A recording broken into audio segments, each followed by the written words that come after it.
اعوذ باللہ من الشیطان الرجیم بسم اللہ الرحمن الرحیم الحمد للہ الذی لا یبلغ مدحتہ القائلون ولا يحصي نعماءه العادون ولا يعدي حقه المجتهدون الذي ليس لصفته حد محدود ولا نعت موجود ولا وقت معدود ولا أجل ممدود فطر الخلائق بقدرته ونشر الرياح برحمته الصلاة والسلام على الرسول المسدد المصطفى العمجد المحمود الأحمد سيدنا ومولانا ومولى الكونين جد الحسن والحسين معاني أبا القاسم محمد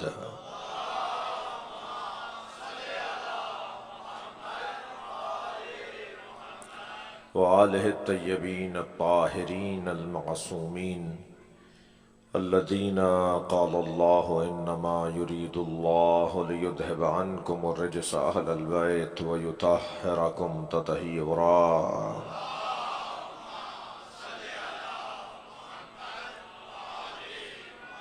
ولعنة الله على أعدائهم أجمعين من يوم عداوتهم إلى قيام يوم الدين أما بعد قال الحكيم في قرآن الكريم بسم الله الرحمن الرحيم وهو بالأفق الأعلى صلوات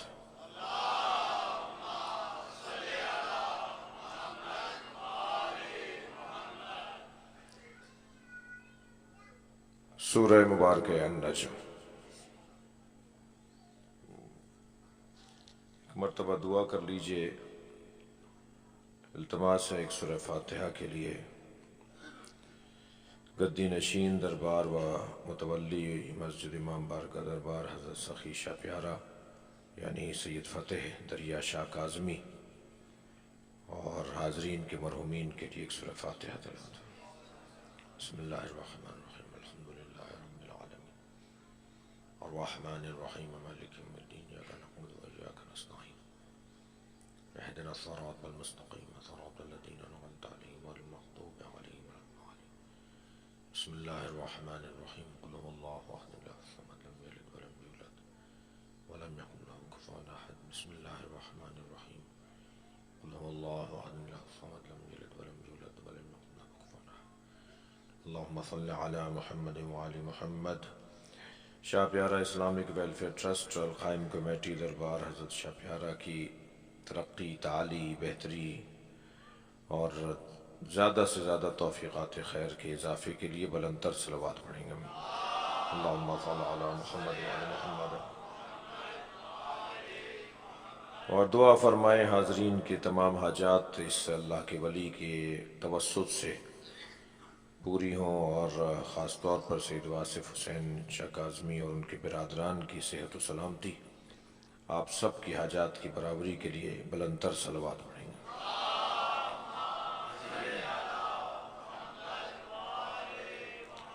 سورہ مبارکہ النجم کی مختصر مگر مکمل آیت۔ خالق کا کلام قرآن اور مخلوق کا کلام نہج البلاغہ، یہ دو ایسے کلام ہیں جو وقت کے محتاج نہیں ہیں۔ میں اور آپ تو سورج کو دیکھ کر چلتے ہیں نا، سورج علی کو دیکھ کے چلتا ہے۔ یہ ساری کائنات بطفیل مصطفیٰ بنی ہے۔ یہاں کچھ اور لوگ بھی بیٹھے ہیں، اچھا خواتین ہیں، تو وہاں ایک اور محفل بھی ہو رہی ہے، ایک ہی محفل ہے۔ شاید میرے کہنے سے کچھ پیغام چلا جائے۔ ویسے یہ بہت مشکل ہے کہ کہیں خواتین بیٹھی ہوں اور خاموش ہوں، تو ابھی بھی بات سنی نہیں ہوگی، اس لیے وہ سلسلہ جاری رہے گا۔ کوئی پیغام پہنچوا دے کہ محفل شروع ہو گئی۔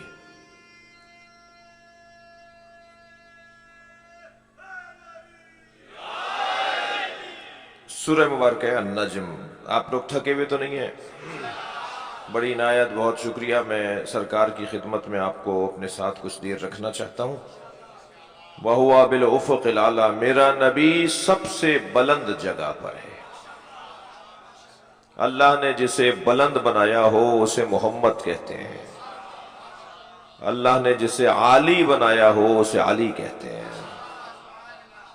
یہ کچھ نام ایسے ہیں کہ جن سے اللہ کو پیار ہے. اور قرآن مجید میں جب غور کرتا ہوں تو مجھے تو ایسا لگتا ہے جیسے پورا قرآن عاشق اور معشوق کی گفتگو ہے. البتہ یہ طے کرنا مشکل ہے کہ عاشق کون ہے اور معشوق کون ہے. ایک جملے میں عرض کروں گا کہ اگر احمد کہلاتے ہیں تو عاشق ہوتے ہیں، محمد کہلاتے ہیں تو معشوق ہوتے ہیں. یہ ساری کائنات اللہ نے بطفیل مصطفیٰ بنائی ہے. جسے بنا کر اللہ اللہ اکبر غرور کرے اسے مصطفیٰ کہا جاتا ہے. میں بہت غور کرتا رہا کہ اللہ متکبر کیوں ہے. ہمیں تو پسند نہیں کرتا کہ ہم تکبر کریں، لیکن خود متکبر ہے. اللہ کا حق ہے کہ وہ خود کو متکبر کہلائے، اس لیے کہ اس نے محمد اور علی جیسوں کو بنایا ہے.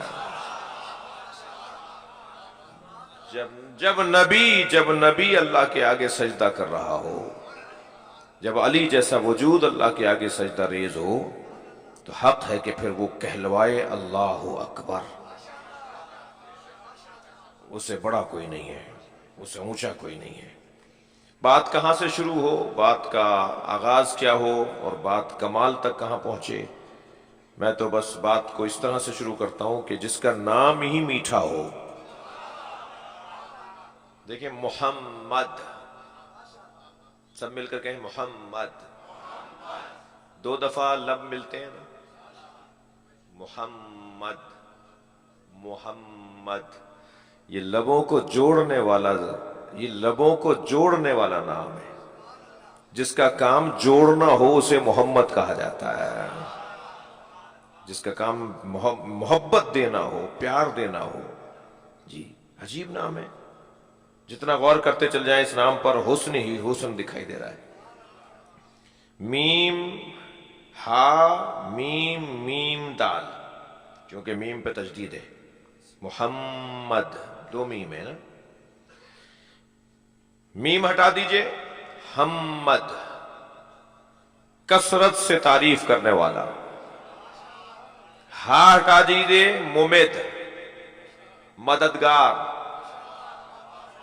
میم ہٹا دیجئے، مد بلند اور اونچا. میم ہٹا دیجئے، دال دلالت توحید الہی. جیسے اللہ کا الف ہٹا دیجئے، للہ. للہ کا لام ہٹا دیجئے، لہو. لہو کا لام ہٹا دیجئے، ہو. اللہ کے نام سے ایک ایک حرف کم کرتے چلے جائیے، نام بگڑے گا نہیں. ایسے ہی محمد کے نام کے ساتھ اگر آپ ایک ایک حرف کم کرتے چلے جائیں، نام بگڑے گا نہیں. بات وہ عظمت ہی کی ہوگی.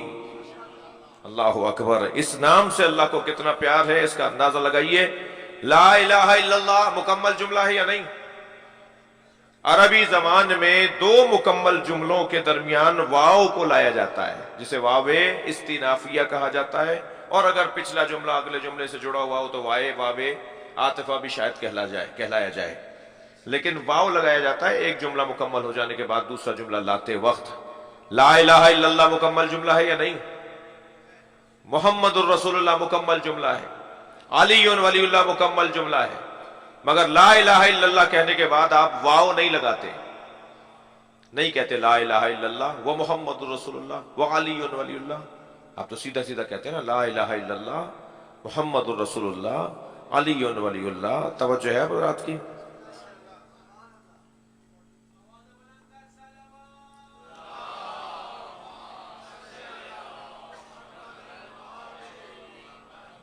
اگر یہ باواز بلند ہے تو پھر آہستہ سے پڑھیے.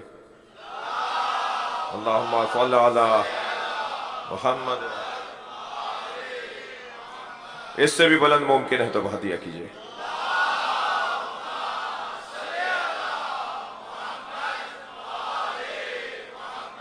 توجہ کر رہے ہیں؟ لا الہ الا اللہ وہ محمد الرسول اللہ نہیں، اللہ نہیں چاہتا کہ میرے رسول کو مجھ سے واؤ کے برابر بھی علیحدہ کرو۔ جی لا الہ الا اللہ، اللہ کی ہاں اور محمد کی میم جڑی ہوئی ہے، اور ہم صرف لا الہ الا اللہ اور محمد الرسول اللہ کہہ کر کلمہ مکمل نہیں کرتے، ہم تو محمد الرسول اللہ کے بعد علی ولی اللہ بھی کہتے ہیں، وہاں بھی اللہ کی ہاں اور عین علی کا عین، یہ آپس میں ایسا جڑا ہوا ہے۔ ایک جملہ ہدیہ کر رہا ہوں، ہم محمد الرسول اللہ کے بعد علی ولی اللہ کہہ کر آنے والے کسی بھی نبی کا دروازہ بند کر دیتے ہیں۔ اب کوئی نبی آنے والا نہیں ہے، اب گفتگو ہوگی تو ولایت کی ہوگی، اب گفتگو ہوگی تو ولایت اہل بیت کی ہوگی، ولایت علی کی ہوگی۔ اور عزیزان گرامی، ہم مولائیوں کا، ہم شیعوں کا ایک بہت بڑا عنوان اور ایک بہت بڑی ہماری ایک حسن والی کمزوری ہے، یہ پانی پینا آپ سب کی کمزوری ہے یا نہیں؟ جی کھانا ہماری کمزوری ہے یا نہیں؟ اسے ہم کمزوری کہیں یا فطری تقاضا کہیں؟ جی بھوک پیاس ایک لمبی داستان ہے، کیا کیا چیزیں ہمارے بدن کی ضرورت ہیں، یہ سب چیزیں ہماری کمزوریاں ہیں یا ہماری فطری تقاضا ہیں؟ میں کہتا ہوں یہ ہمارا فطری تقاضا ہے۔ جیسے پانی پینا ہمارا فطری تقاضا ہے نا، ایسے ہمارے ایمان کے لیے مولا علی کا نام لینا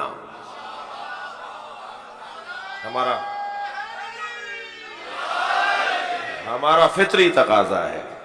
ہو نہیں سکتا کہ کوئی اہل بیت کا چاہنے والا ہو اور اس کا دن بغیر علی کے گزر جائے، نہیں ہو سکتا عزیزان گرامی۔ اور یہ بھی ذہن میں رہے کہ جہاں بھی نبی کی بات ہوگی وہاں خود بخود علی کی بات ہے، کوئی کتنا ہی علی اور نبی کو علیحدہ کرنے کی کوشش کرے، نبی اور علی علیحدہ ہیں ہی نہیں۔ انا وعلی من نور واحد، میں اور علی ایک نور کے دو ٹکڑے ہیں، میں اور علی ایک نور کے دو ٹکڑے ہیں۔ یہ ذہن میں رہے، جو ٹکڑوں میں بٹ جائے وہ اللہ نہیں ہوتا، اس لیے کہ اللہ جز میں نہیں تبدیل ہوتا، اللہ کا جز نہیں ہوتا، اللہ کا حصہ نہیں ہوتا۔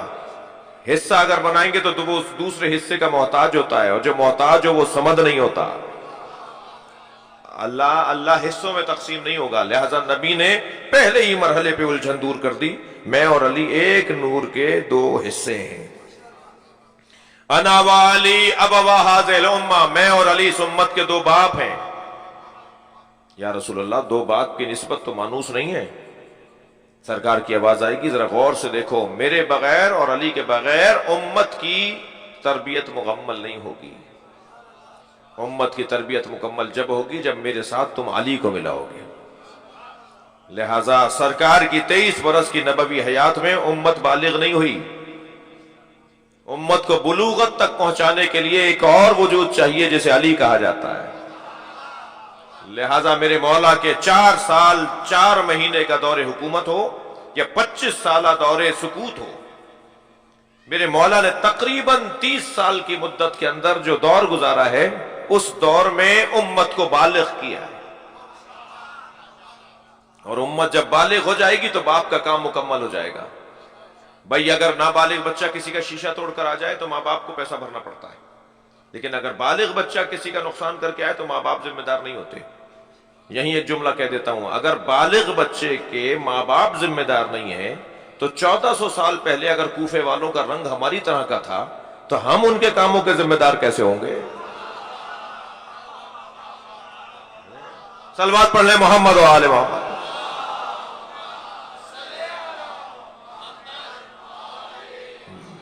نہیں، اگر بچہ بالغ ہو جائے گا تو اب خود ذمہ دار ہے نا، بچہ خود ذمہ دار ہے کہ اگر اس نے شعور اور بلوغت کا دورانیہ شروع کر دیا ہے۔ نبی فرما رہے میں اور علی اس امت کے دو باپ ہیں۔ اللہ اکبر۔ ایک موٹا سبب یہ تھا جو میں نے بیان کر دیا، ایک اور سبب بھی ہے کہ سرکار نے فرمایا میں اور علی اس امت کے دو باپ ہیں، اور سبب یہ ہے کہ باپ کے پاس ولایت ہوتی ہے، ماں کے پاس ولایت نہیں ہوتی۔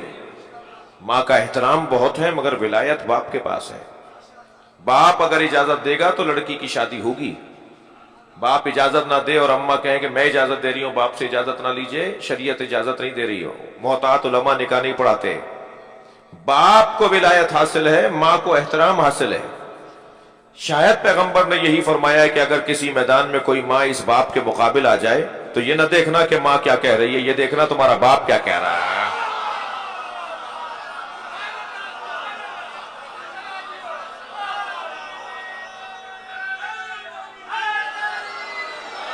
کیا ہو جائے؟ کوئی دور نہیں گزرے گا جس دور میں نبی کے ساتھ علی کا ذکر نہ ہو۔ اللہ چاہتا ہے، یہ اللہ چاہتا ہے۔ ایک صاحب مجھ سے کہنے لگے کہ آپ نے کلمے میں اضافہ کر دیا۔ میں نے کہا نہیں، ہم نے کلمے میں اضافہ نہیں کیا، آپ نے کلمہ کم کر دیا۔ اس لیے کہ جنت کے تو 8 دروازوں پر علی ولی اللہ تک کلمہ لکھا ہوا ہے جی، سنی شیعہ کتابوں میں لکھا ہوا ہے کہ جنت کے 8 دروازے، 8 دروازوں پر لکھا ہوا ہے لا الہ الا اللہ محمد الرسول اللہ علی ولی اللہ۔ بعض روایات میں لکھا ہے کہ عرش کے گرد جو کلمہ لکھا ہوا ہے وہ اللہ کی وحدانیت کا ہے، رسول کی رسالت کا ہے اور علی کی ولایت کا ہے۔ نہیں ہو سکتا کہ کوئی مسلمان ہو اور وہ مولائی نہ ہو، اسے مولا علی کی ولایت سے اظہار کرنا ہوگا، اس کا تعلق جوڑنا ہوگا۔ اظہار ولایت علی یہ اسلام کی تعلیمات کا حصہ ہے۔ کسی سے محبت ایمان کا حصہ نہیں ہے بجز اہل بیت۔ اہل بیت سے محبت ایمان کا حصہ ہے۔ وہ مومن ہی نہیں ہے جو مولا علی کو نہ مانتا ہوں۔ میں اس بحث میں جانے سے تھوڑا سا گریز کر رہا ہوں، یہ کہتا ہوا کہ ہاں یہ طے ہے کہ جہاں بھی مولا نبی کی بات ہے وہاں مولا علی کی بات ہے۔ خود نبی نہیں چاہتے کہ میرا ذکر بغیر علی کے ہو۔ زینوا مجالسکم بذکر علی ابن ابی طالب، اپنی مجلسوں کو علی کے ذکر سے زینت دیا کرو۔ دو آدمیوں کا ملنا ہی تو مجلس ہے نا۔ اس لیے یہ جو ہمارے بعض علاقوں کے اندر ملتے وقت یا علی مدد بولا جاتا ہے نا سلام کے بعد، مجھے وہ اس لیے اچھے لگتے ہیں کہ وہ سلام کے بعد یا علی مدد کہہ کے علی کا ذکر کر کے نبی کی حدیث پہ عمل کرتے ہیں۔ عزیزان گرامی، اور بہرحال بات اتنی ہے کہ یہ کائنات اللہ نے بطفیل سرکار بطفیل مصطفیٰ بنائی ہے، اور نبی کے نام سے اللہ کو بڑا پیار ہے۔ پورا سورہ نہیں، پورا قرآن بنام مصطفیٰ اتارا ہے، اور اللہ جانتا ہے کہ اپنے حبیب سے کیا بات کر رہا ہے۔ جب سرکار حضرت عبد المطلب کی گود میں بھتیجا لا کے دیا گیا، پوتا لا کے دیا گیا، حضرت نبی مکرم کو جب دادا کی گود میں دیا گیا نا، تو حضرت عبد المطلب نے آواز دے کر کہا ابو طالب ذرا قریب آؤ، میں نے آج تک اتنا حسین بچہ نہیں دیکھا۔ جملہ کون کہہ رہا ہے؟ جملہ وہ کہہ رہا ہے کہ جو خود قمر بطحا ہے۔ حضرت عبد المطلب کا لقب ہے قمر بطحا، پورے مکے کا چاند۔ اور چاند استعارتن کہا جاتا ہے۔ آپ کو اگر آپ کی اماں چاند کہتی ہیں، فلاں کو اگر فلاں چاند کہتا ہے، تو چاند نہیں ہے وہ 14ویں کا چاند اور 13ویں کا چاند اور 9ویں کا چاند جی۔ چاند یعنی حسن، خوبصورتی۔ چاند اگر کسی کا بھائی کتنا چاند جیسا چہرہ ہے، یعنی حسین ہے۔ تو حضرت عبد المطلب کو قمر بطحا کہا جاتا تھا، بطحا کا چاند۔ حضرت جب باہر نکلتے تھے نا تو اکثر اوقات نقاب لگا کے نکلتے تھے، اس لیے کہ حضرت عبد المطلب کو دیکھ کر بازار بند ہو جاتا تھا، لوگ دکانوں سے نکل کر باہر آ جاتے تھے، رستے رک جاتے تھے کہ دیکھو کتنا حسین آ رہا ہے۔ اور حضرت عبد المطلب کے بڑھاپے کا حسن ایسا تھا جو دنیا میں جوانی میں نہیں ہوتا۔ قمر بطحا، چاند، پورے مکے کا چاند پکار کے کہہ رہا ہے ابو طالب قریب آؤ، میں نے اتنا حسین بچہ نہیں دیکھا۔ اور بلایا کسے جا رہا ہے؟ حضرت ابو طالب کو۔ ابو طالب کا کیا لقب ہے؟ قمر حرم، حرم کا چاند۔ اگر تھکے نہیں ہے تو ایک جملہ کہہ دوں، یہ خاندان بنی ہاشم فرد فرد ان کا قمر ہے۔ پورا خاندان چاندوں کا خاندان ہے، قمروں کا خاندان ہے۔ جس گھر میں ہر فرد چاند ہو، اس میں جو قمر بنی ہاشم بنے اسے عباس کہتے ہیں۔ حسینوں میں حسین۔ لہذا آواز دے کر کہا ابو طالب قریب آؤ، میں نے اب تک اتنا حسین بچہ نہیں دیکھا۔ حضرت ابو طالب قریب آئے، غور سے دیکھ کر کہا بابا میں نے بھی آج تک اتنا حسین بچہ نہیں دیکھا۔ فرمایا جس کا حسن اس درجے پر ہو، بتاؤ اس کا نام کیا رکھا جائے؟ بے ساختہ حضرت ابو طالب نے فرمایا بابا جن کی تعریفیں کی جاتی ہیں وہ اگر کسی کی تعریف کریں تو اسے محمد کہتے ہیں. بابا اس کا نام محمد رکھ دیجئے. تھکے تو نہیں ہے نا میری باتوں سے؟ ایک صاحب میرے پاس آئے کراچی میں میری مسجد میں، مجھ سے کہنے لگے مولانا میں مسیحی ہوں، میں مسلمان ہونا چاہتا ہوں. ہم نے اسے کلمہ پڑھوایا. میں نے کہا جی نام کیا آپ کا؟ کہنے لگا ڈیوڈ جان. تو میں نے کہا نام تبدیل کر لیجئے. تو کہنے لگا جی کوئی ضروری ہے؟ میں نے کہا نہیں ضروری تو نہیں ہے، لیکن بہتر ہے، کافر ماں باپ کا رکھا ہوا نام ہے تو بدل لینا چاہیے.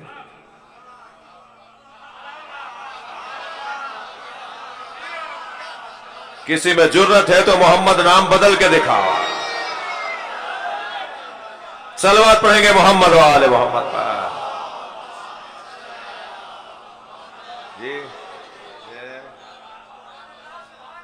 یہ حضرت ابو طالب نے نام رکھا ہے. جرت ہے نام بدلو؟ کسی میں جرت ہے؟ اتنا پیارا نام ہے کہ اللہ کو یہ نام عزیز ہے. بغیر وضو کے اسے ہاتھ لگانا حرام ہے. اللہ اکبر. عظمت اسم مصطفیٰ، عظمت نام مصطفیٰ. عزیزان گرامی، جس کا نام ہمارے نام کی طرح نہیں ہے. میرے نام کو آپ بغیر وضو کے ہاتھ لگا سکتے ہیں، آپ کے نام کو میں بغیر وضو کے ہاتھ لگا سکتا ہوں، مگر نبی کے نام کو میں بغیر وضو کے ہاتھ نہیں لگا سکتا. جس کا نام ہمارے نام کے برابر نہیں ہے وہ ہم جیسا کیسے ہوگا؟ کیا باتیں کرتے ہو کہ ہم جیسے ہیں؟ اتنا بڑا مجمع یہاں بیٹھا ہوا ہے، جو ایک جیسے ہیں وہ ایک جیسے نہیں ہیں. تو جسے اللہ نے نور اول کے طور پر بنایا ہو، مخلوق اول کے طور پر بنایا ہو، جسے پیار اللہ نے اتنا دکھایا ہو کہ کائنات بنا ڈالی ہو، وہ ہمارے برابر ہوگا؟ وہ ہم اس کے جیسے ہوں گے؟ ویسے عزیزو یہ پرانی عادت ہے کچھ لوگوں کی کہ جو مساوات پسند لوگ ہیں نا، ان کا یہی مزاج ہے. ایک اسکول میں 2 بچوں نے ایک ساتھ داخلہ لیا. ایک ذہین تھا، ہوشیار تھا، محنتی تھا. اس نے 1 سال میں کئی کلاسیں پاس کی اور 3 سالوں میں وہ میٹرک تک پہنچ گیا. اسی کا دوست بڑا نکما تھا، کن ذہن تھا، محنت بھی نہیں کرتا تھا. تو اس نے کئی سالوں میں بھی ایک کلاس پاس نہیں کی اور وہ بہرحال تیسری تک رہا. تو وہ بڑی مشکل سے ان دونوں، اب ایک صاحب آئے کہنے لگے یہ دونوں ایک وقت میں داخل ہوئے، ان پہ خرچہ ایک جیسا ہوا ہے، یہ ایک ساتھ کیوں نہیں ہے؟ ایک میٹرک میں ایک تیسری میں. انہوں نے کہا جی کیا کریں، ایک محنتی ہے وہ 10ویں میں آ گیا، ایک محنت نہیں کرتا ذہین نہیں ہے وہ تیسری میں ہے. کہہ رہے نہیں دونوں پہ خرچہ ایک جیسا ہوا ہے، دونوں کا سن و سال ایک جیسا ہے، لہٰذا یہ ایک جیسے ہیں، انہیں ایک ساتھ ہونا چاہیے. کہنے لگا جی کیا کریں؟ تو سوچ کے کہنے لگے ہاں یہ تیسری والا تو میٹرک میں چل نہیں سکتا، میٹرک والے کو تیسری میں لے آؤ. یہ پرانا مزاج ہے، یہ تو مصطفیٰ کی طرح ہو نہیں سکتے، کہا مصطفیٰ کو اپنے جیسا بنا لو. صلوات پڑھیں گے محمد و آل محمد.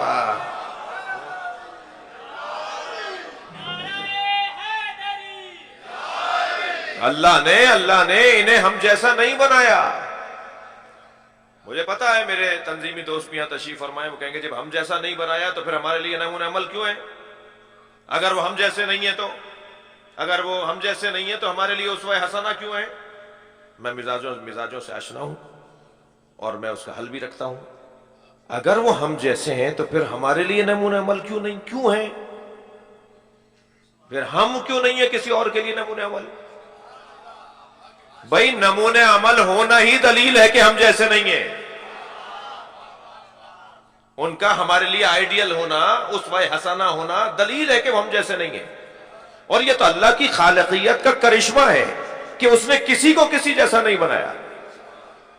ہر آنے والا نئی توانائی کے ساتھ آ رہا ہے، ہر آنے والا نئی صلاحیتوں کے ساتھ آ رہا ہے، پچھلے والے کی طرح آگے آنے والا نہیں ہے. اور یہ 2 ہی بچے اچھے کا نعرہ اسلام کا نعرہ نہیں ہے. 2 ہی بچے اچھے کا نعرہ اسلام کا نعرہ نہیں ہے. اسلام نے یہ بات نہیں کی. اسلام کہتا ہے تربیت کر سکتے ہو تو 10 بھی کم ہے، اور تربیت نہیں کر سکتے ہو تو 1 بھی زیادہ ہے. تمہیں انسان دے کر بھیجا تھا، انسان تمہیں دیا تھا، اسے انسان رکھو. یہ ہے ماں باپ کا کارنامہ. اگر یہ بات ہو جائے کہ جی 4 اچھے اور 2 اچھے اور 3 برے اور 4 اچھے اور 2 اچھے، یہ اگر نعرہ لگ جائے تو پھر ہمیں حضرت ابو طالب کا چوتھا بیٹا علی ملا ہے. بھئی صلوات پڑھ لے محمد و آل محمد پر.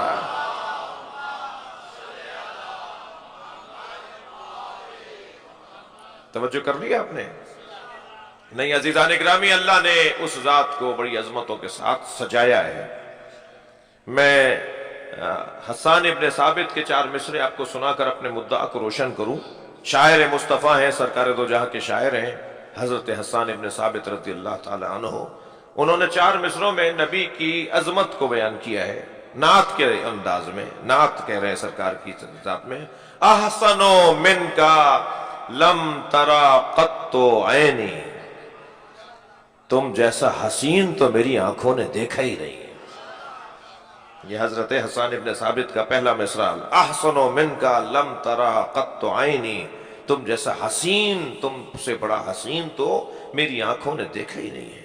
وَأَجْمَلُ مِنْكَ لَمْ تَلِدِ النِّسَاءُ، اور کسی عورت نے آج تک تم جیسا جمیل بچہ دنیا میں جنا ہی نہیں ہے. نہ حسن میں تمہارے سے زیادہ کوئی ہے، نہ جمال میں مصطفیٰ سے بڑا کوئی ہے.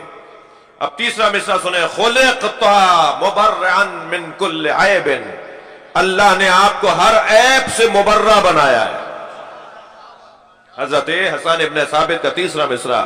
خُلِقْتَ مُبَرَّعًا مِنْ كُلِّ عَيْبٍ، اللہ نے ہر عیب سے آپ کو مبرہ بنایا ہے.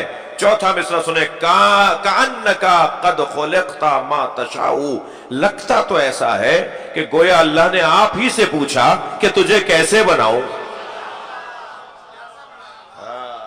تیری آنکھیں کیسی ہوں. صلوات پڑھے محمد و آل محمد.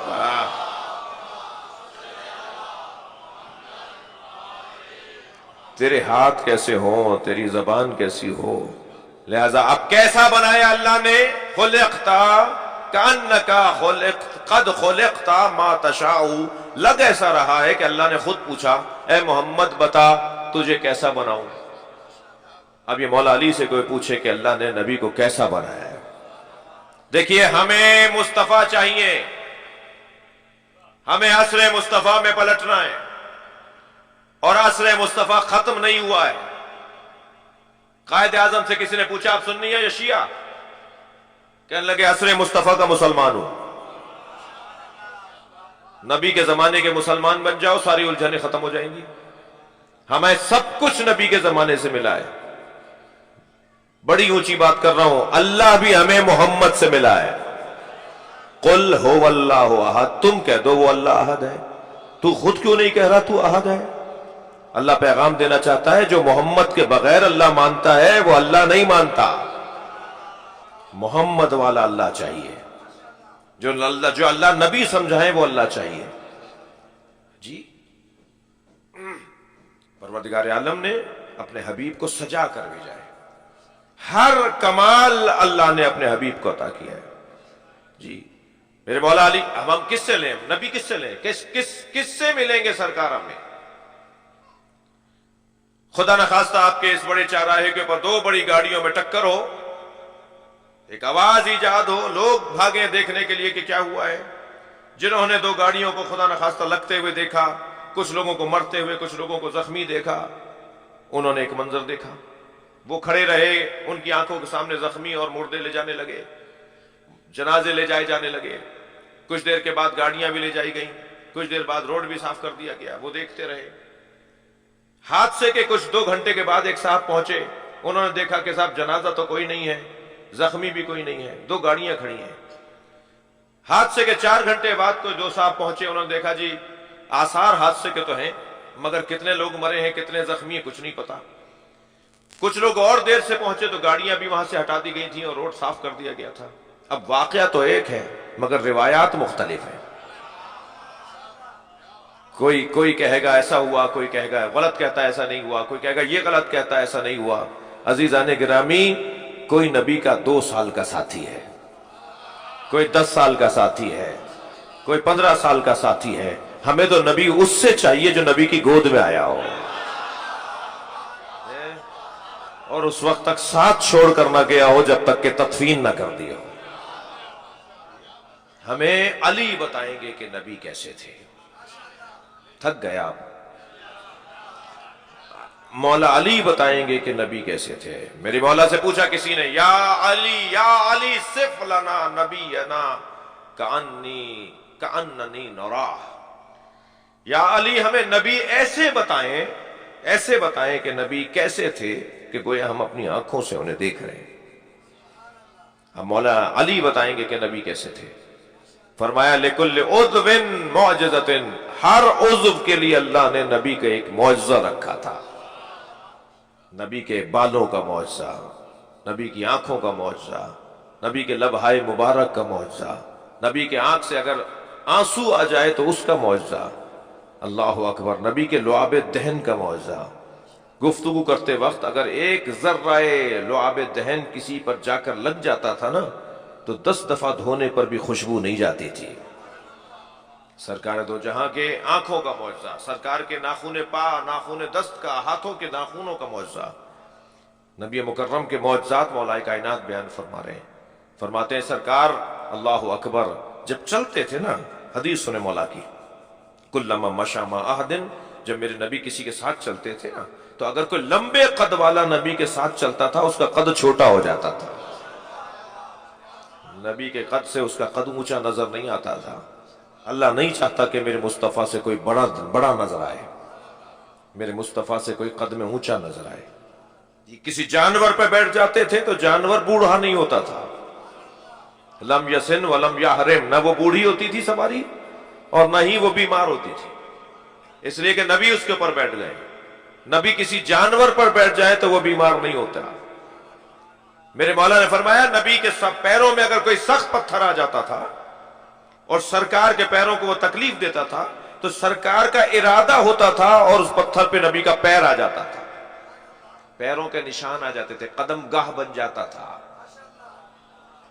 جی میں بھی کل تھا قدم گاہ مولا علی پر، حیدرآباد میں محفل پڑھ رہا تھا، قدم قدم بن جاتا تھا، 10 جگہ پوری دنیا میں قدم ہے ائمہ کے، نشاپور میں امام رضا کا قدم ہے، قدم گاہ مولا علی ہے۔ میرے مولا فرماتے ہیں نبی کے پیروں کے نیچے اگر کوئی سخت پتھر آ کے چپتا تھا نا سرکار کو تو سرکار کے پیروں کا نشان اس پہ آ جاتا تھا۔ ایک بزرگ عالم دین نے اس کی علت بیان فرمائی کہ جو نبی سے اکڑ کے بات کرے گا نبی اس پہ اثر دکھائیں گے۔ جی توجہ کی، سرکار کے بدن مبارک کے یہ معجزے ہیں، اللہ اکبر۔ حضرت ابو ذر غفاری کے گھر افطار کرنے تشریف لے گئے، انہوں نے پانی رکھا، فرمایا یا رسول اللہ میرے گھر کے کنویں کا پانی کڑوا ہے۔ حضرت نے فرمایا کہاں ہے کنواں، کہاں ہے ہمیں دکھاؤ۔ حضرت کنویں کے قریب گئے، منڈیر پر بیٹھ گئے، پیروں کو کنویں میں ڈال دیا، پانی پیروں کا بوسہ لینے کے لیے اوپر آیا اور سرکار کے پیروں کے ساتھ مس ہوتا رہا اور ایسا میٹھا ہوا کہ شہد سے زیادہ شیریں ہو گیا۔ سرکار کے پیروں سے اگر پانی مس ہو جائے اور نبی ارادہ کر لیں تو وہ شہد سے زیادہ شیریں ہو جاتا ہے۔ یہ نبی مکرم کے بدن مبارک کے معجزے ہیں۔ جی عزیزان گرامی، ہماری قوم کی کچھ خامیاں ہیں، کچھ سنیوں کی کمزوریاں ہیں، کچھ شیعوں کی کمزوریاں ہیں، اور جب تک میں اپنی کمزوریاں دور نہیں کروں گا میرے مسئلے حل نہیں ہوں گے۔ بعض لوگوں کی تو توجہ ہی نہیں ہے کہ میرے اندر کمزوری ہے، وہ تو کہتا ہے جی میں پورا ہوں، اور جو یہ سمجھے کہ میں پورا ہوں اور مکمل ہوں وہ کبھی بھی ترقی نہیں کر سکتا۔ جو اپنے عیبوں پر، جو اپنی خامیوں پر توجہ کرتے ہیں نا وہ ترقی کر جاتے ہیں۔ جہاں میں سمجھوں نا کہ میں بہت فاضل اور عالم ہوں وہی میرے یو ٹرن ہے، وہی میرا پلٹنا ہے، اور جہاں میں یہ کہتا رہوں میں طالب علم ہوں، میں نوکر ہوں، میں تو طالب علم ہوں، میں تو سیکھنے آیا ہوں، میں تو سیکھ رہا ہوں، مسلسل میرا علم بڑھ رہا ہے، مسلسل مجھے علم پڑھانا چاہیے، وہ ترقی کرے گا۔ عالم صرف اہل بیت ہیں، ہم سب طالب علم ہیں۔ ہم میں سے کوئی اگر اس طرح کی سوچ رکھتا ہے نا کہ میں کچھ ہوں، جی بعض لوگوں کو آپ نے دیکھا ہوگا کلف کے کپڑے پہن کے کپڑوں کے ساتھ ساتھ خود بھی اکڑ رہے ہوتے ہیں۔ بعض لوگوں کے کپڑوں میں کلف ہوتا ہے، بعض لوگوں کی گردنوں میں کلف ہوتا ہے، جی 2 انگلیوں سے ہاتھ ملائیں گے، دیکھیں گے کہیں اور ملائیں گے ہاتھ آپ سے۔ متکبروں کو اللہ پسند نہیں کرتا، ویسے ہی فرش عزا اور فرش ولا پہ بیٹھنے والا متکبر نہیں ہوتا۔ ہم فرش پر بیٹھ کے تکبر مٹاتے ہیں، اور اگر یہاں بیٹھ کر بھی کوئی تکبر کر رہا ہو تو واہ ویلا ہے۔ جی ہم جوتیاں اتار کر آئے نا محفل میں، کوئی جوتی تو نہیں پہنے ہوئے نا، سب جوتیاں اتار کر آئے نا۔ میرے مولا نے دنیا کو جوتی بولا ہے، ہم امام بارگاہوں میں دنیا چھوڑ کر آتے ہیں. ہماری دنیا جوتیاں ہیں، ہم جوتیاں اتار کر آئے. امام بارگاہ دنیا لانے کی جگہ نہیں ہے. میں رہتا ہوں کراچی میں جس مسجد میں، اس کا نام ہے باب العلم. باب العلم کے صحن میں دو لڑکے لڑ رہے تھے آپس میں. ایک دوسرے پہ چڑھائی کر رہا تھا اور دوسرا جواب صرف اتنا دے رہا تھا کہ باہر نکل تو بتاؤں گا. میں اس کے قریب گیا، میں نے کہا بھائی باہر نکل کے کیا بتاؤ گے؟ کہنے لگا مولانا یہ امام بارگاہ، یہاں لڑوں گا نہیں. میں نے پہلے تو اس کی پیشانی کا بوسہ دیا. میں نے کہا آفرین، تمہیں کم سے کم اتنا تو یاد رہا کہ حسین دیکھ رہے ہیں، یہ امام بارگاہ ہے. باہر جا کے بھی اس کو کچھ نہیں بتانا، ہمارے ائمہ وہاں بھی دیکھتے ہیں. یہ جو امام بارگاہوں میں لڑائیاں، یہ جو مسجدوں میں الجھنیں، یہ جو سنگتوں میں الجھنیں، یہ جو مسجدوں میں لڑائیاں، کوئی جگہ تو چھوڑو لڑنے سے. توجہ ہے؟ نہیں اس پہ بسم اللہ تھوڑی کہیں گے آپ، نہ اس پہ ماشاءاللہ بولیں گے، نہ اس پہ آپ سبحان اللہ بولیں گے. صلوات پڑھ لیں ذرا محمد و آل محمد پر.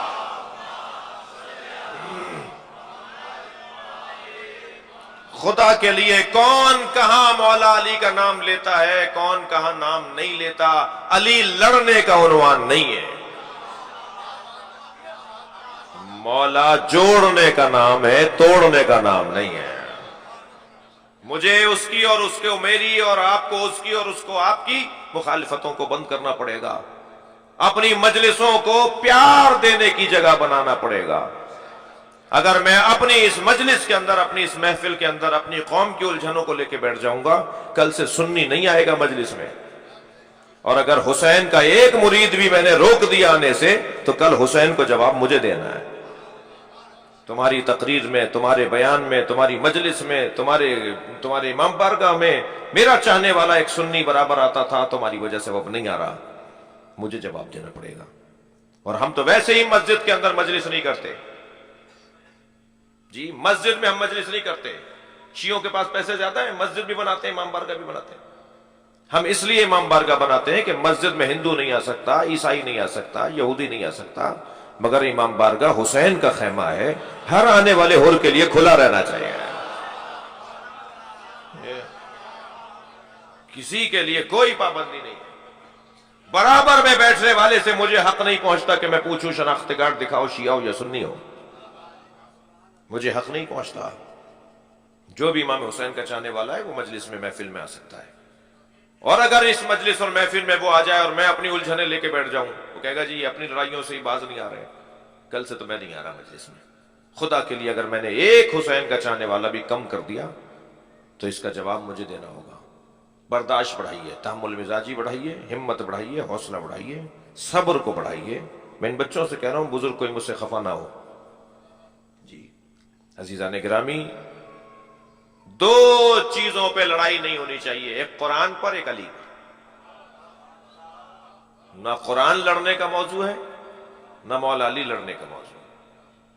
شیعوں کا 40 پارے کا قرآن، 10 پارے فلاں کی بکری کھا گئی. ارے بھائی ختم کرو، اتنے عرصے سے تمہیں 10 پارے بکری کھاتی ہوئی نظر آ رہی ہے. ہماری تھوڑی ہے وہ بکری جو ہم جواب دیں. جی اس بکری سے ہمارا کیا تعلق جو قرآن کھا جاتی ہو؟ قرآن یہی ہے بھائی 30 پاروں کا. کسی بھی شیعہ کا دروازہ آپ بغیر بتائے، پہلے سے بغیر بتائے جا کر بجائیے اور کہیے تمہارے گھر میں جو قرآن رکھا ہے لا کے دکھاؤ. وہ بچہ وہی قرآن لے کر آئے گا جو آپ کی مسجد میں رکھا ہوا ہے. وہ بچہ وہی قرآن لا کے دکھائے گا جو آپ کے گھر میں رکھا ہوا ہے. قرآن لڑنے کا عنوان نہیں ہے. ایسے ہی مولا علی کے نام پہ لڑائی نہیں ہونی چاہیے. مولا کا تو معاملہ ہی کچھ اور ہے، مولا کا عنوان ہی کچھ اور ہے. میری اور آپ کی کیا حیثیت ہے؟ بڑے بڑے صحابہ کرام معرفت علی میں مختلف تھے. اس سے زیادہ جامع لفظ نہیں ہے میرے پاس. مولا علی کے عنوان پر بڑے بڑے صحابی مختلف تھے. تو کیا وہ مار دیں ایک دوسرے کو؟ کیا وہ ایک دوسرے کے ساتھ دشمنی کریں؟ نہیں، پیار دینے کی بات ہے، محبت دینے کی بات ہے. سرکار کی گفتگو ہے عزیزان گرامی. اللہ نے اپنے حبیب کو بڑی عظمت عطا کی ہے، اور اس عظمت میں ایک عنوان یہ ہے کہ جس کو بھی نبی سے نسبت ہوگی اللہ اس کو تعظیم کی نگاہوں سے دیکھتا ہے. اب یہ نسبت جتنی شدید ہوتی چلی جائے گی اتنا ہی اس کا مقام بلند ہوتا چلا جائے گا. نسبتوں میں سب سے پہلی نسبت صحبت ہے. صحبت، ساتھ بیٹھنا. آپ کے ساتھ بیٹھے ہوئے ہیں، یہ ان کے ساتھ بیٹھے ہوئے ہیں، یہ صحبت تو ہے، مگر ضروری نہیں ہے جو ساتھ بیٹھا ہو وہ ساتھ ہو. ہر ہاتھ ملانے والا دوست نہیں ہوتا. جی ضروری نہیں ہے جو ساتھ بیٹھا ہوا ہے وہ ساتھ بھی ہو. کتنے ہی صحابی تھے جو ساتھ بیٹھے ہوئے تھے ساتھ نہیں تھے، کتنے ہی صحابی تھے جو ساتھ نہیں بیٹھے ہوئے تھے وہ ساتھ تھے. حضرت اویس قرنی جیسا نام، سرکار کا دیدار نہیں کیا مگر صحابی ہیں یا نہیں. صحبت، اب یہ جو صحبت میں بیٹھنے والے ہیں ان کا بڑا مقام ہے. قرآن پکار کے کہہ رہے رضی اللہ عنہم ورضوا عنہ السابقون الاولون من المہاجرین والانصار والذین اتبعہم رضی اللہ عنہم ورضوا عنہ. سورہ توبہ کی 100 نمبر کی آیت ہے. اللہ نے مہاجرین اور انصار جنہوں نے نبی کا ساتھ دیا، جنہوں نے نبی کی صحبت اختیار کی، انہیں اللہ کہہ رہا ہے رضی اللہ عنہم ورضوا عنہ، وہ اللہ سے راضی ہیں، اللہ ان سے راضی ہے. ایسا ہی ہے. کیوں؟ اس لیے کہ نبی کی صحبت میں رہے. صحبت جب کمال پر پہنچ جائے تو اسے معیت کہا جاتا ہے.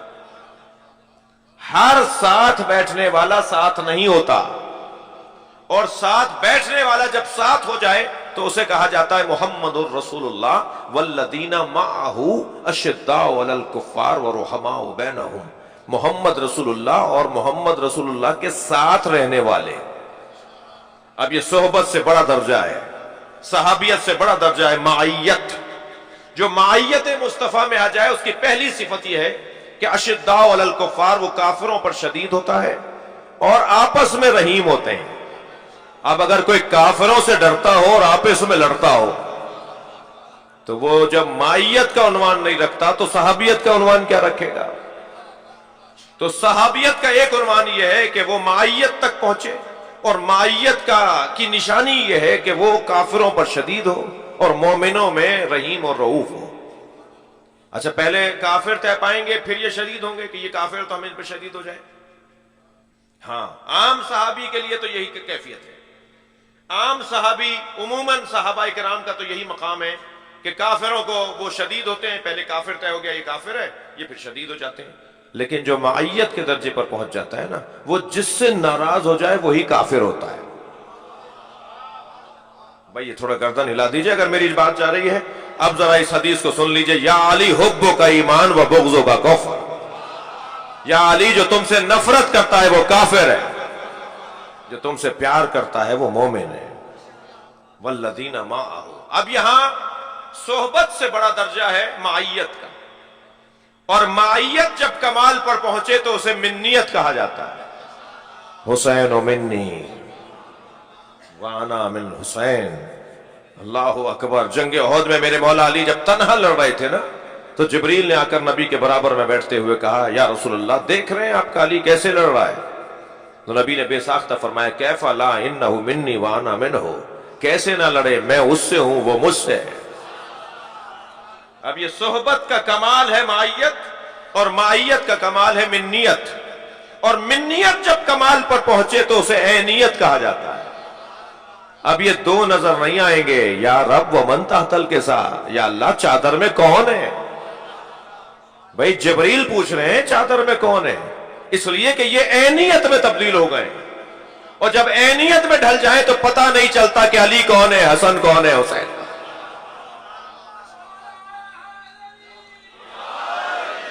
جبریل جیسے کو نہیں پتا کہ کون ہے. میں پوچھوں جبریل سے جبریل تمہیں نہیں پتا کون ہے؟ تم تو اس دروازے پر پرانے آنے جانے والے ہو، تمہارا تو کام ہے آیتیں لاتے رہے، روٹیاں لے جاتے رہے، تمہیں نہیں پتا کہ کون ہے یہ؟ عجب نہیں. جبریل کا جواب یہ آئے کہ جب یہ علیحدہ علیحدہ ہوتے ہیں تو پہچاننے میں آتے ہیں، اور جب فلم مکتملنا، جب یہ کامل ہو جاتے ہیں تو میں بھی نہیں جان سکتا کہ کون ہے. جبریل امی جیسا معصوم نہیں جان سکتا کہ علی کون ہے، اور میں دعویٰ کروں کہ میری بڑی معرفت ہے. ہم سب مولا علی کے باب میں قاصر ہیں. قاصر اور مقصر کا لفظ میرے پاس بچوں نے سنا ہے. مقصر نہیں ہے ہم الحمدللہ، ہم سب قاصر ہیں. قاصر اور مقصر میں ایک موٹا سا فرق ہے، تھکے تو نہیں ہیں جی؟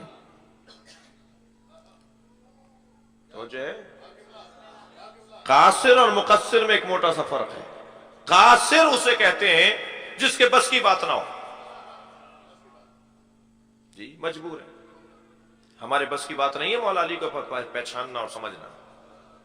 میرے کیا بس کی بات، آپ کی کیا بس کی بات؟ علی کو سمجھنے کے لیے اللہ اکبر، جب جبریل جیسا کہے کہ ایک قدم آگے بڑھوں گا تو جل جاؤں گا جی، ہم قاصر ہیں سب کے سب۔ مقصر اسے کہتے ہیں جو جان بوجھ کر اہل بیت کی شان میں کوتاہی کرتا ہو۔ الحمدللہ ہم مقصر نہیں ہیں، لیکن یہ دروازہ عجیب و غریب دروازہ ہے۔ اس کو سمجھنے کے لیے ہم کیسے سمجھ سکتے ہیں مولا کو جی؟ سمندر ناپیدا کنار وجود، ایسا سمندر جس کا کنارہ پتہ نہیں کہ کہاں تک ہے۔ اور بعض لوگ تو سمندر کے کنارے کھڑے ہو کر اگر سمندر کی تعریفیں کر رہے ہو نا تو سمجھتے ہیں کہ سمندر کو جانتے ہیں۔ تمہیں کیا پتا اس کی گہرائی کیا ہے؟ تمہیں کیا پتا اس کے اندر کیا موتی مونگے پائے جاتے ہیں، کیا جواہرات پائے جاتے ہیں جی؟ عزیزان گرامی، بحث یہ ہے کہ پروردگار عالم نے ہمیں حکم دیا ہے کہ صراط مستقیم پر رہو، میرے نبی سے وابستہ رہو، اپنی نسبت کو بڑھاتے رہو، اور جن کو اللہ نے عظمت عطا کی ہے ان سے اپنا رشتہ گہرا کرتے رہو۔ عینیت مصطفیٰ یہ گھرانا ہے، لہذا جتنا فاصلہ صحبت سے عینیت تک کا ہے اتنا ہی فاصلہ صحابیت سے اہل بیت تک کا ہے۔ لہذا اہل بیت ہیں اور صحابہ کرام ہیں، مگر احترام ان کا بھی ہو۔ میں ایک جگہ کھڑا تھا تو ایک انگریز مجھے دیکھ کر کہنے لگا آپ نے کیا پہنا ہوا ہے؟ میں نے کہا جی مسلمان علماء کا لباس ہے۔ کہنے لگا آپ مسلمان عالم ہیں تو بتائیے پروفٹ کے گھر والوں کو مانتے ہیں یا دوستوں کو مانتے ہیں؟ میں نے کہا جی پروفٹ کے دوستوں کا احترام کرتے ہیں مگر اطاعت ہم گھر والوں کی کرتے ہیں۔ کہنے لگے ہاں وہ جو گھر والوں کے پیروکار ہیں نا وہ اچھے مسلمان ہیں۔ الحمدللہ ہم سب کا احترام کرتے ہیں، یا کم سے کم بے احترامی ہمارا کام نہیں ہے۔ ہم تو اتنا ہی بہت ہے کہ اہل بیت کے دشمنوں کو جانتے ہی نہیں ہیں، یہ ہمارا نہ جاننا ہی تبرہ ہے جی۔ ہم نہیں جانتے، ہم نہیں جاننا چاہتے، ہم نہیں غور کرنا چاہتے۔ بعض دوست ہیں ہمارے جو غور کروانا چاہ رہے ہیں ہمیں جی، ہم نہیں غور کرنا چاہتے بھائی۔ ہمارے پاس تو مولا علی کے نام پر ہی اتنا کام ہے کہ ہم مولا علی کے بچوں پر غور نہیں کر رہے ہوتے۔ مولا علی کے 18 بیٹے تھے، میری قوم کے لوگوں کو 15 نام بھی یاد نہیں ہوں گے، تو ہم تو مولا علی کے بچوں کے ناموں پر غور نہیں کر رہے، تو مولا کے دشمنوں پر کیا غور کریں گے؟ ہم مولا علی کے دشمنوں پہ غور نہیں کرتے، یہی تبرہ ہے۔ ہم تبرہ نہیں چھوڑیں گے، تمہیں تبرہ سمجھنا پڑے گا۔ ہمارے یہاں نماز کی طرح تبرہ واجب ہے، ہمارے یہاں روزے کی طرح تبرہ واجب ہے۔ ہم تبرہ نہیں چھوڑیں گے، مگر تبرہ کا مطلب گالیاں دینا نہیں ہے۔ مہذب قوم گالی نہیں دیتی، تبرہ کا مطلب ہے لا تعلقی۔ ہم اہل بیت کے دشمنوں سے لا تعلق ہے، اور ہم نام لے کر بھی تبرہ نہیں کرتے، اس لیے کہ نام لے کے تبرہ کرنے سے ہماری عبادت محدود ہو جاتی ہے۔ ہم کہتے ہیں اہل بیت کے دشمنوں پہ لعنت ہو، جو بھی دشمن ہوگا لعنت پہنچ جائے گی۔ ضرورت ہے میں نام لے کے اپنی عبادت کو محدود کروں؟ اور سنی شیعہ سب اس بات کے اوپر قائل ہیں کہ اہل بیت سے جس نے بھی دشمنی کی ہے اس کا انجام جہنم ہے۔ اہل بیت سے دشمنی کا انجام آگ ہے، جہنم ہے۔ جہنم کی بشارتیں دی گئی ہیں ان لوگوں کو جس نے علی کے خلاف تلوار اٹھائی ہو۔ عزیزو، بحث اتنی ہے، بات اتنی ہے کہ ہم جس گھرانے سے جڑے ہوئے ہیں نا وہ صادقوں اور صدیقوں اور سچوں کا گھرانہ ہے۔ صادقین کو سلام کرنے کے لیے میں اور آپ جمع ہیں۔ یہ کیسے ممکن ہے کہ ہم صادقین کو سلام کریں اور ہمارے وجود میں صداقت نہ آئے؟ لہٰذا آج کی محفل میں یہ بچہ، یہ جوان عہد کر کے اٹھے کہ اب جھوٹ نہیں بولوں گا۔ یہ تمام عبادتوں کو کھا جاتا ہے، یہ ایسی آگ ہے، ایسی برائی ہے۔ الکذب مفتاح کل شر، تمام تر پریشانیوں کی جڑ جھوٹ ہے۔ جھوٹ بولنا چھوڑ دیں بس اپنے آپ سے۔ اچھا کسی اور سے کیا جھوٹ بولیں گے؟ ہم تو اپنے آپ سے جھوٹ بول رہے ہوتے ہیں، اور کسی اور کو کیا دھوکہ دیں گے؟ ہم تو اپنے آپ کو دھوکہ دے رہے ہوتے ہیں۔ صادقین کے ماننے والے کبھی جھوٹ نہیں بولتے۔ یا اللہ تجھے واسطہ ہے نبی اور آل نبی کا، ہمارے بولنے بیٹھنے سننے پڑھنے کو عبادت شمار فرما۔ شاہ صاحبان کاظمی سادات جو اس درگاہ اس بارگاہ کے متولی ہیں، ان کو صحت و سلامتی عطا فرما، زیادہ سے زیادہ اس ویلفیئر ٹرسٹ کے ذریعے سے خدمت خلق کی توفیق عطا فرما۔ مولانا حضرت مولانا اور دیگر رفقا جو اس ادارے سے وابستہ ہیں، اس مسجد اس درگاہ سے وابستہ ہیں، خدمت گزار ہیں، یا اللہ ان کی توفیقات خیر میں اضافہ فرما، ہم سب کی عاقبت بخیر فرما، امام زمانہ کے ظہور میں تعجیل فرما، خوشبختی کے لیے، سعادت مندی کے لیے، محبت اور مودت میں اضافے کے لیے، ولایت سے وابستگی